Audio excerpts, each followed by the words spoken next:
अध्यक्ष महोदय, अजितदादा पवार हे राज्याचे उपमुख्यमंत्री होते आणि त्यांचं अपघाती निधन झालं आणि जेव्हा त्या निधनाची बातमी महाराष्ट्रभर भारतभर पसरली तेव्हा ज्यांनी ती बातमी ऐकली त्याला असं वाटलं की अजितदादा पवार यांच्यासारखी व्यक्ती जर सुरक्षित नाही तर मग कोणीही सुरक्षित नाही।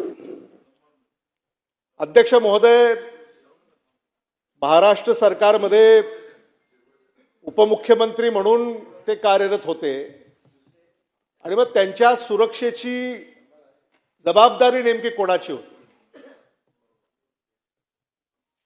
मुख्यमंत्र्यांनी, उपमुख्यमंत्र्यांनी, मंत्र्यांनी या ठिकाणी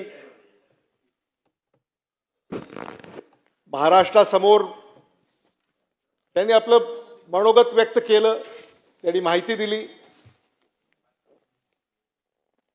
पण महाराष्ट्र राज्याच्या मुख्य सचिवांनी याच्यावर काही भाष्य केलेलं नाही। अध्यक्ष महोदय, मुख्यमंत्री आहेत, राज्यपाल आहेत, उपमुख्यमंत्री आहेत, मंत्री आहेत, हे जेव्हा प्रवास करतात, विमानानं प्रवास करतात, हेलिकॉप्टरनं प्रवास करतात, तेव्हा राज्य शिष्टाचार या विभागाअंतर्गत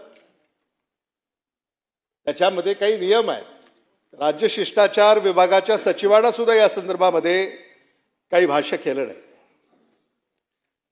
अध्यक्ष महोदय, मुख्यमंत्र्यांच्या सुरक्षिततेची, उपमुख्यमंत्र्यांच्या सुरक्षिततेची, मंत्र्यांच्या सुरक्षिततेची जबाबदारी कोणाची आहे?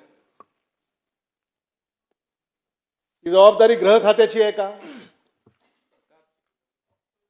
आणि म्हणून मुख्यमंत्री, उपमुख्यमंत्री, राज्यपाल, मंत्री जेव्हा असा प्रवास करतात मग महाराष्ट्रात, भारतात, तर त्याची काही नियमावली असेल ना, आणि त्या नियमांची अंमलबजावणी नेमकी होते का, हे सुद्धा या संदर्भामध्ये मला असं वाटतं सरकारनं स्पष्ट करणं गरजेचं आहे।